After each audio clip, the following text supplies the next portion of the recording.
Hello, ladies and gentlemen. This is Messerschmitt 100. I am doing a discussion video on the US 2016 presidential election and the presidential race so far. Now, you might be asking, why are you worried about this or paying attention to this? Because you're Norwegian, and it's two reasons. Number one, United States is a member of NATO, and so are we. And the second is that the United States has, it's one of the three pillars, in lack of better terms, of economy, because you got the US, China, and Europe. Those are the three largest ones, not in any particular order.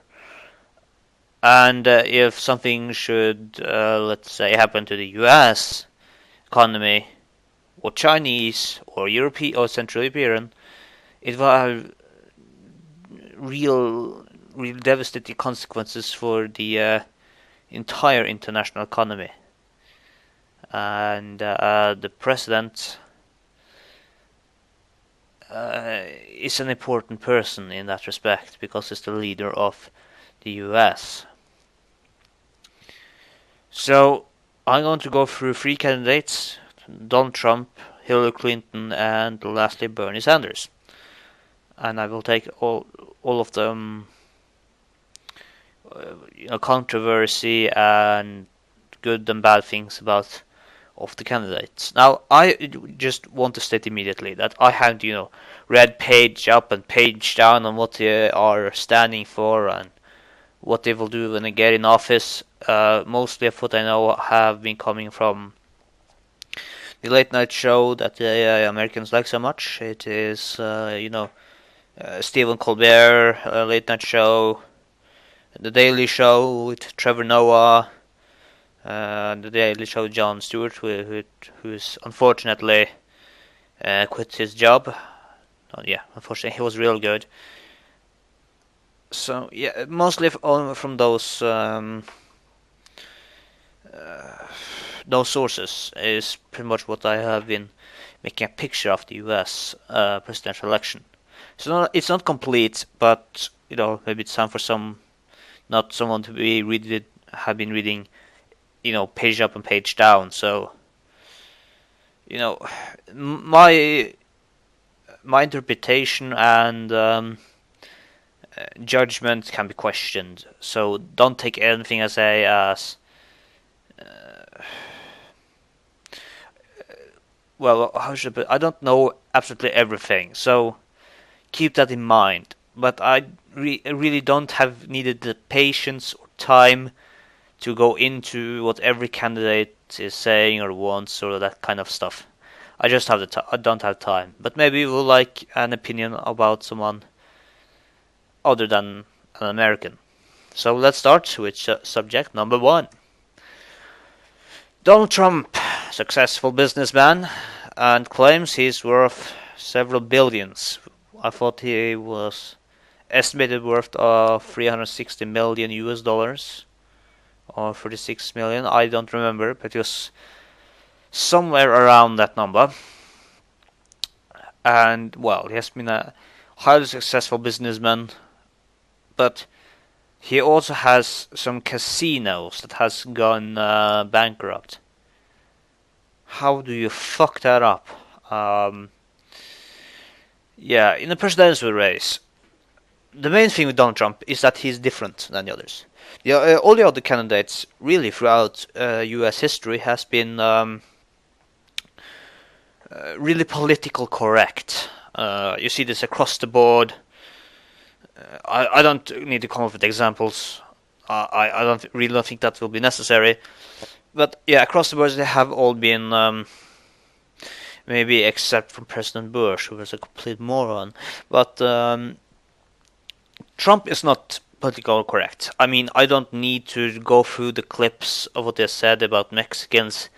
Everybody has seen them. As there's no real reason for me to clip them in or edit them in. You already seen them. And this is striking me as worrying because most both legal and illegal immigrants to the US are there to work. They do not exploit the system as many immigrants do here in Europe. We do definitely have a problem, but there is not that kind of problem in the US. So that could also be devastating, or at least it could be felt on the general economy because Mexicans, especially illegal immigrants, they get paid less than American workers. And if how many was he planning to send out again? I don't remember, but was it 1,000,000 or 12? I don't remember, but it was a serious number, and that could seriously cripple some company, not maybe the largest companies, but smaller ones. But in turn, that leaves less to the general U.S. Economy in taxes that people pay. So it's pretty much counterproductive from a pure economical standpoint, but from a political standpoint, there is a lot of people who doesn't like, especially illegal immigrants into the U.S. They have been criminalized, and people, it's almost synonymous with drug dealers and those kind of things, which is not really true. Some of them are drug dealers, but at least 2/3 or 75% are there to work, at least. I mean, that's the bare minimum I can think of. So I really don't see the problem, but the problem will be to remove them, and will cost a lot of resources to remove all of these people across the border. I mean, you got to have transport, you have to make sure that they don't escape, and so on and so on. It will be pretty much a gold mine for local law enforcement, because they will be able maybe to get more paid. That's a possibility. But the effect on the economy could be not devastating, but it could be felt by the normal American in a very small degree, but for smaller businesses and business owners, it could change their daily life quite drastically. Over to his statement again. Donald Trump has, really against Mexicans, and he has alienated a lot of Latino voters, which there is a lot of in the U.S. Now, there's important thing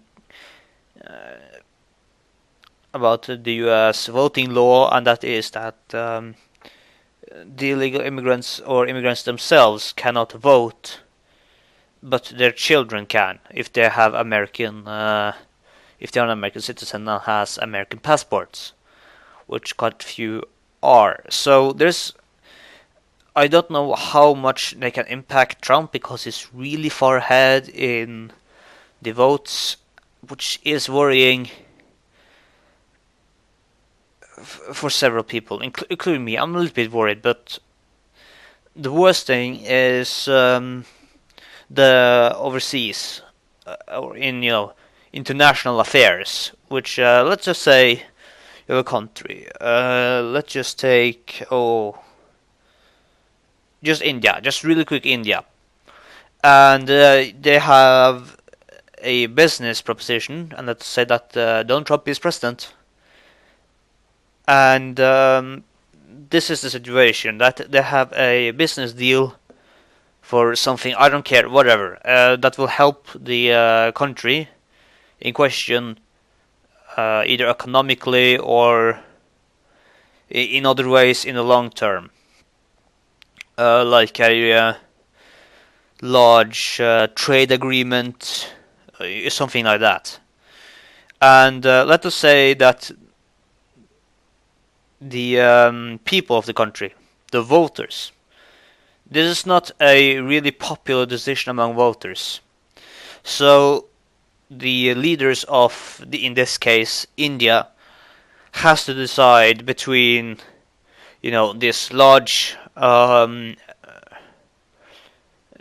economical treaty or which could give good stimuli in several decades or years or decades, and their voters which are not happy with this, because several voters live for the moment.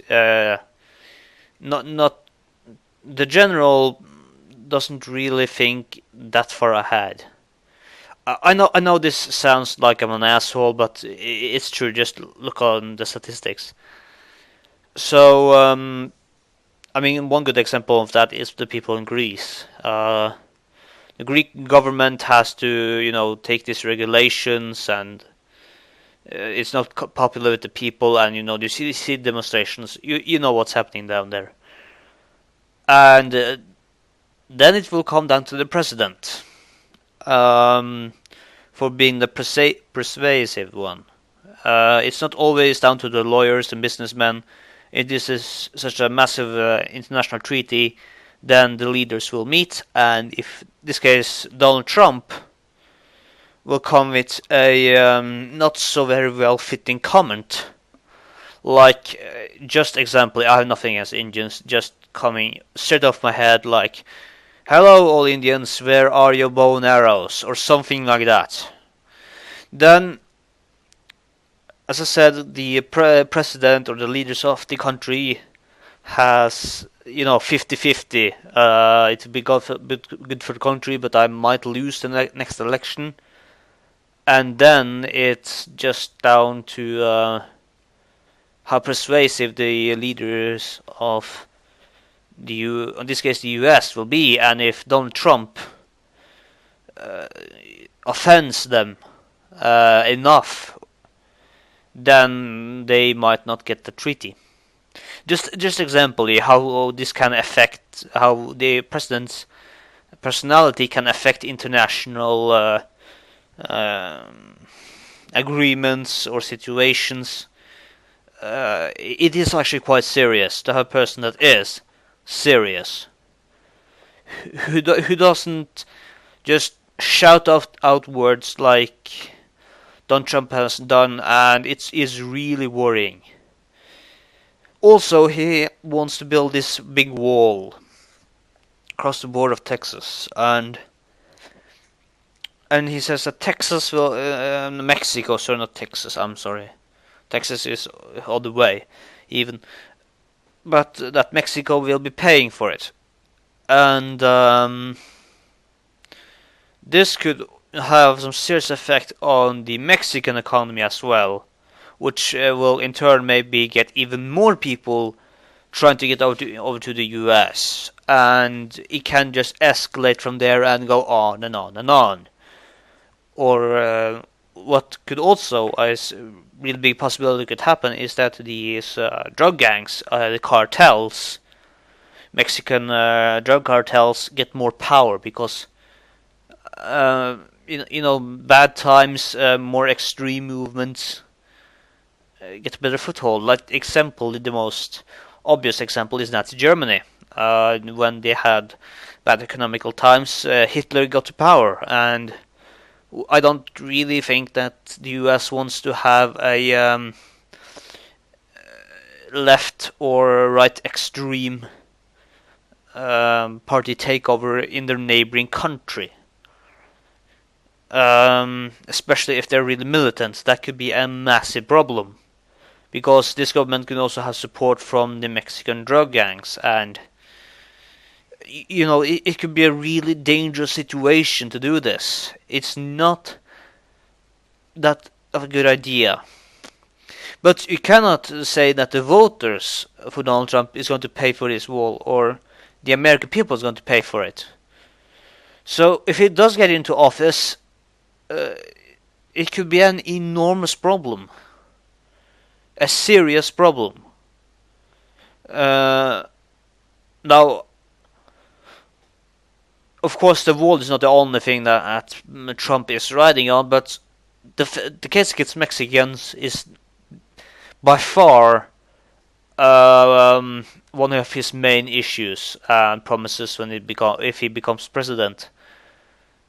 And now come back to the political correctness, because Trump doesn't give a fuck about political correctness. I mean, that should be obvious, and that is also attracted some people, because some people like, difference. They see like all the other bunch is, let's just give them a color green, and then Donald Trump is the red guy, right? I mean, actually he's kind of red in the face, so it fits. But so he makes himself differentiate from the others, which is a good thing, because then more people will be voting for you. But this man is not the best thing for the US or the world in that kind of sense. This could be really dangerous. Now, I know he doesn't have total power. He has to go through Congress, but still, just words is enough. If you're a world's most powerful man, and you come with insults like that on a regular basis, then it will be a massive problem. So I spent enough time now with Mr. Trump. Let's go over to Mrs. Hillary Clinton, seen here in the Benghazi court. Now, Hillary Clinton. Would I vote for her? Personally, no, I wouldn't. Why? She has a lot of ties to Wall Street and other such businesses, which is really worrying. I'm not saying she's corrupt, but it will definitely be a something to take into account, that who she is sponsored by. Or maybe not sponsored by, but she has been a Wall Street representative, and that is worrying. First, a female president. Could it be interesting? Absolutely. But her judgment is, I mean, this personal opinions. It's not really clicking with me. She has a good point, a lot of good points, like paid family leave and those kind of things, which I support, but also across the board, Obamacare, which I know a lot of people hate. I mean, it is not the worst system. We have something maybe not similar here in Norway, but it's just the American version. And it was really good for small businesses, and I really have no idea what the other voters or what the other presidential candidates want to replace Obamacare with. But the systems have not been really working for people who has less income, and that is a real problem. Also, we have the feminist aspect of this, which is because I don't want to, piss off feminists, but I'm sorry to tell you, because some feminists are, and I'm going to go out on a limb here, are batshit insane. You have people like Anita Sarkeesian that managed to waste $1 million on I don't know on I don't even know what she was going to make a website about something, and nothing happened, and one video cost $23,000 to make, and they're really not researched well. But I mean, she is, as much as I have managed to scrape together of information, that she supports feminism, but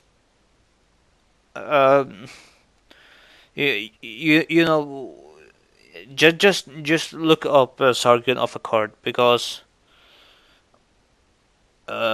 just see through some of his videos, and you will get why I'm not really massive fan of feminism or feminazis, as most people would like to call it.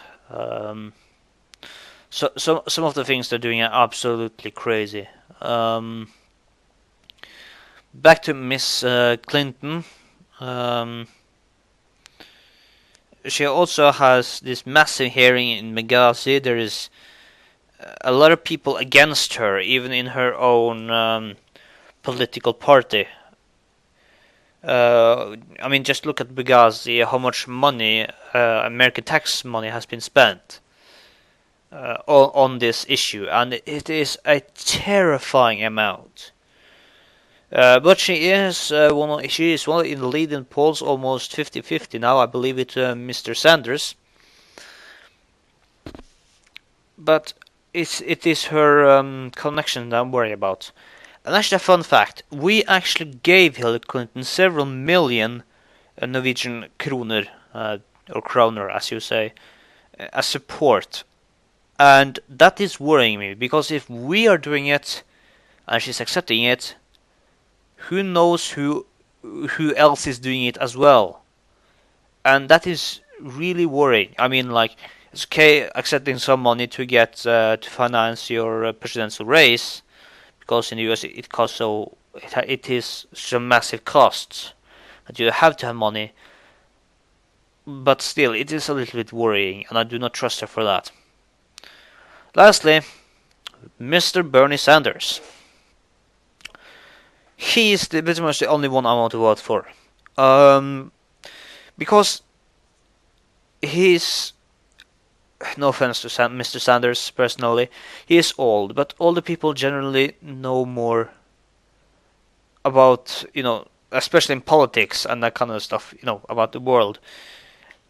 It's been very positive towards us in Scandinavia, talking highly about us in Norway, which is flattering. Thank you very much, Mr. Sanders. If you ever going to see this video, which I doubt, but if you do, thank you very much.